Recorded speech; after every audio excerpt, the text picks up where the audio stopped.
जय हिंद। देख लेते हैं हम लोग आज देख लेते हैं भारत की स्थिति और आकार के बारे में कि भारत कहाँ पे बसा है, किस गोलार्ध में और किस अक्षांश पे बसा है। तो भारत उत्तरी गोलार्ध में बसा है। कहाँ पे है? भारत उत्तरी गोलार्ध में अवस्थित है। और उत्तरी गोलार्ध में कहाँ से कहाँ तक? तो उत्तरी गोलार्ध में 8 डिग्री और 4 मिनट से लेकर 37 डिग्री 6 मिनट तक है। जैसे उत्तरी गोलार्ध में ये पूरा ग्लोब हो गया, ये 0 डिग्री हो गया विषुवत रेखा, ये उत्तरी गोलार्ध हो गया ऊपर, और नीचे हो गया दक्षिणी गोलार्ध। ठीक, तो ये 8 डिग्री ऊपर ये विषुवत रेखा हो गया। अब ये विषुवत रेखा हो गया और ये 0 डिग्री देशांतर रेखा हो गया। तो ये प्रथम चतुर्थांश, अगर गणित पढ़े होंगे तो गणित में रहता है ना प्रथम चतुर्थांश, द्वितीय तृतीय और चतुर्थ चतुर्थांश। तो प्रथम में भारत यहाँ पे है। कहाँ पे? यहाँ से 8 डिग्री 4 मिनट 8 डिग्री 4 मिनट पर यहाँ भारत की स्थिति 8 डिग्री 4 मिनट से लेकर 37 डिग्री 6 मिनट तक है। कहाँ पे? 8 डिग्री 4 से लेकर 37 डिग्री 6 मिनट अक्षांश पे है। कहाँ? 8 डिग्री 4 मिनट से 37 डिग्री 6 मिनट अक्षांश पे है। और ये देखिए, ये जो दूरी है 8 अक्षांश की जो अंतर है डिग्री का, 8 अंश में 29 जोड़ेंगे। केवल डिग्री का देख लीजिए, 8 अंश में 29 जोड़ेंगे तो 37 हो जाएगा। वैसे ही देशांतर का जो अंतर है, तो ये देशांतर में पूर्वी देशांतर में है, उत्तरी अक्षांश और पूर्वी देशांतर में भारत है। तो उत्तरी अक्षांश ये हो गया 8 डिग्री से लेकर 37 डिग्री तक, 8 डिग्री 4 मिनट से 37 डिग्री 6 मिनट तक। और पूर्वी देशांतर में, जैसे पूर्वी देशांतर हो गया, इधर पूर्वी देशांतर और इधर पश्चिमी देशांतर। तो पूर्वी देशांतर में कहाँ से है? 68 अंश 7 मिनट से लेकर 97 अंश 25 मिनट। ये देख, ये भी जो अंतर है, अगर केवल ये मिनट का छोड़ दे तो अंतर 68 में 29 जोड़ेंगे तो 97 हो जाएगा।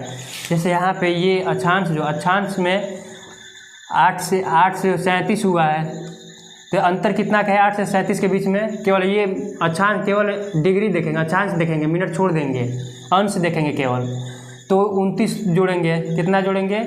29 जोड़ेंगे तो हो जाएगा। ठीक है, ऐसे ही 68 में 29 जोड़ देंगे, 68 में 29 जोड़ेंगे तो कितना हो जाएगा? 97 हो जाएगा। तो ये आसानी से याद रहेगा कि पहला कोई भी एक ले लेंगे। अगर ये वाला 8 डिग्री का ले लेते हैं, 8 डिग्री 4 मिनट का, तो उसमें 29 जोड़ेंगे तो 8 डिग्री अक्षांश से लेकर 37 डिग्री अक्षांश के बीच में भारत की स्थिति है। और देशांतर में 68 डिग्री से लेकर 68 डिग्री 7 मिनट से लेकर 97 डिग्री 25 मिनट तक ये है। तो 29 केवल जोड़ देंगे, शुरुआती याद रहेगा तो 29 जोड़ देंगे, दोनों में हो जाएगा। और इनके बीच जो अंतर है, ये जो अंतर है, इनके बीच जो अंतर है ये 60 का है। केवल ये देख लेंगे तो ये 8 है, इसमें 60 जोड़ देंगे तो 68 हो जाएगा। ठीक ऐसे ही 37 में 60 जोड़ेंगे तो ये 97 हो जाएगा। यानी कि अंतिम का जो बिंदु है, सबसे अंतिम का बिंदु जो है, अंतिम का जो देशांतर बिंदु कह रहे हैं, अंतिम का जो डिग्री है, अंश है, उसमें 60 जोड़ देंगे तो ये देशांतर का निकल जाएगा। पहले का अंतिम का जो है डिग्री, उसमें 60 जोड़ देंगे तो देशांतर का जो अंतिम डिग्री है, देशांतर का जो अंतिम डिग्री है, कितने डिग्री पर स्थित है, वो निकल जाएगा। और पहले का जो अक्षांश है, पहला जो अक्षांश है, उसमें अगर हम 60 जोड़ देंगे तो पहला जो देशांतर है वो निकल जाएगा 68। और भारत का जो सबसे पश्चिमी बिंदु जो है, भारत का सबसे पश्चिमी बिंदु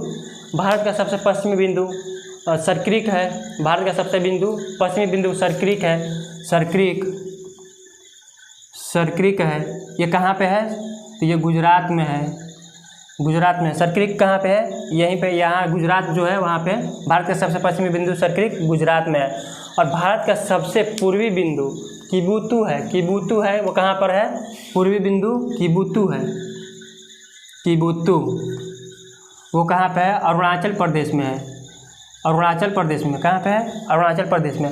और भारत का सबसे ऊपरी वाला जो बिंदु है वो इंदिरा काल है। इसमें थोड़ा कन्फ्यूजन हो जाता है कि कौन इंदिरा काल है और कौन इंदिरा पॉइंट है। जैसे ऊपर है, कहते हैं ना कि सर पे काल मंडरा रहा है, कहते हैं ना गांव में, अगर बच्चा परेशानी मतलब किसी को परेशान करता है तो कहते हैं बाबू तुम्हारे सर पे काल मंडराता है, मतलब काल मंडरा रहा है, यानी काल, इंदिरा काल जो ऊपर है। मैप हम देखते हैं तो उत्तर साइड में रखते हैं हमेशा। जो मैप, इंडिया का जो मैप होता है, किसी भी मैप को देखते हैं तो उत्तर साइड में करके देखते हैं, यानी कि भारत का सिर जो है वो उत्तर साइड में करेंगे, यानी कश्मीर है तो सबसे उत्तर में जो है, ऊपर जो है इंदिरा काल है। क्या है? भारत के उत्तरी बिंदु, सबसे उत्तरी बिंदु इंदिरा काल है।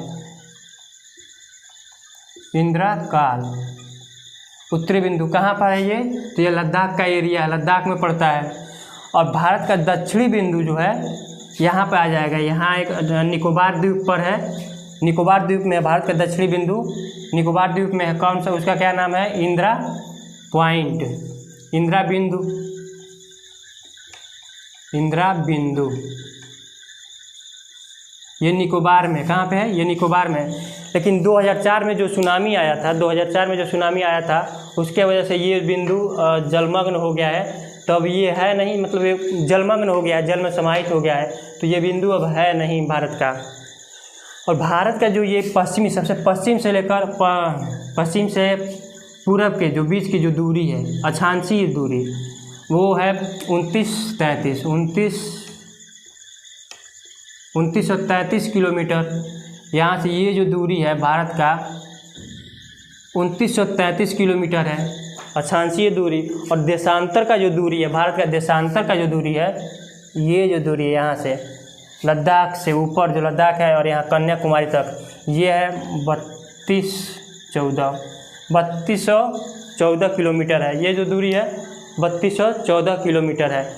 और संपूर्ण भारत का अगर अक्षांश देखा जाए तो केवल क्या करना है इसमें, केवल इसमें 2 अंश और जोड़ देना है। 8 में 2 और जोड़ कम कर देंगे और नीचे आ जाएगा विषुवत रेखा के नीचे और विषुवत रेखा के और पास आएगा, तो 2 अंश और कम कर देंगे तो 6 अंश 4 मिनट, 6 अंश 4 मिनट, बस यही हो जाएगा। और ये 6 अंश 4 मिनट कहाँ पे है, ये जो इंदिरा पॉइंट है, इंदिरा पॉइंट नीचे है, जो सबसे नीचे इंदिरा पॉइंट है अंडमान में, वहाँ से हो जाएगा। तो भारत का संपूर्ण अक्षांश क्या हो जाएगा, 6 अंश 4 मिनट से 37 अंश 6 मिनट तक हो जाएगा।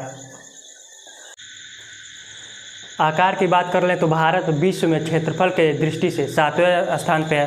क्षेत्रफल की दृष्टि से कितने नंबर पे है, तो 7वें नंबर पे है। और वो कौन कौन से बाकी 6 देश जो भारत से बड़े हैं उनको ट्रिक के माध्यम से याद रख सकते हैं। ट्रिक क्या है, आज, अब, रुक। और आ से हो गया ऑस्ट्रेलिया,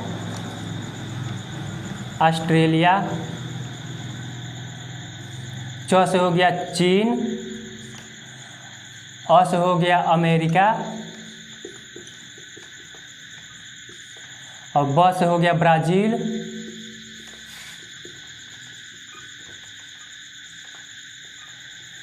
और रू से हो गया रूस, और क से कनाडा।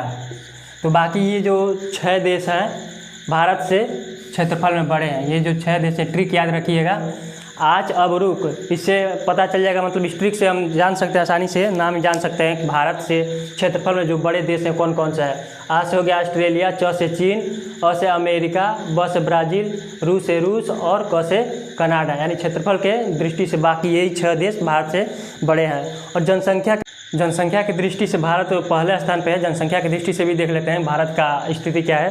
तो जनसंख्या की दृष्टि से भारत पहले स्थान पे है। तो पहले स्थान पे है तो मतलब सबसे ज़्यादा 5 देशों के नाम देख लेते हैं।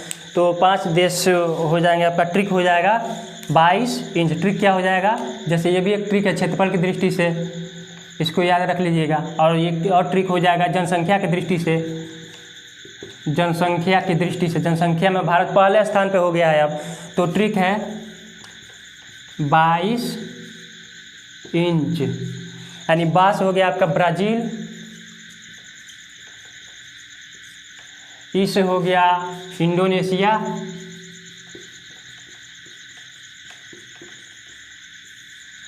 और स से हो गया संयुक्त राज्य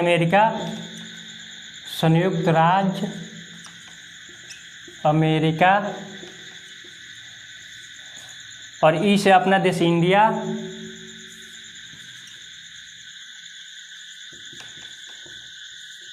और च से हो गया चीन। अभी तक तो यही महोदय आगे थे, लेकिन हम लोग इसको भी, इस चीन को भी पीछे छोड़ दिए और पहले स्थान पर हम आ गए हैं। तो जनसंख्या के मामले में इंडिया पहले स्थान पे है। कुछ और भी चीज़ें देख लेते हैं। जैसे भारत का जो सिक्किम है, सिक्किम राज्य 3 देशों से सटा हुआ है। उसका बॉर्डर 3 देशों से, नेपाल, भूटान और चीन से सटा हुआ है। वैसे ही जो अरुणाचल प्रदेश है वो चीन, भूटान और म्यांमार से सटा हुआ है। अरुणाचल प्रदेश का जो सीमा है चीन से, भूटान से और म्यांमार से सटा हुआ है। और सिक्किम का भूटान, नेपाल और चीन से सटा हुआ है। और त्रिपुरा ऐसा राज्य है, भारत का त्रिपुरा ऐसा राज्य है जो बांग्लादेश से तीनों तरफ से घिरा हुआ, बांग्लादेश से तीनों तरफ से घिरा हुआ है। कुछ और बिंदु देख लेते हैं भारत से जुड़े। तो संकोची नदी जो है असम और अरुणाचल प्रदेश की सीमा बनाती है। संकोची नदी असम और अरुणाचल प्रदेश की सीमा बनाती है। और यांग्याप दर्रा है, यांग्याप दर्रा से जो चीन से जो आती है नदी, ब्रह्मपुत्र नदी, वो यांग्याप दर्रा से भारत में प्रवेश करती है। कहाँ से? यांग्याप दर्रा से भारत में प्रवेश करती है। और सिपकिला दर्रा शिमला और तिब्बत को जोड़ता है। सिपकिला दर्रा शिमला और तिब्बत को जोड़ता है। तुजू दर्रा जो मणिपुर में है, भारत और म्यांमार को जोड़ता है। तुजू दर्रा भारत और म्यांमार को जोड़ता है।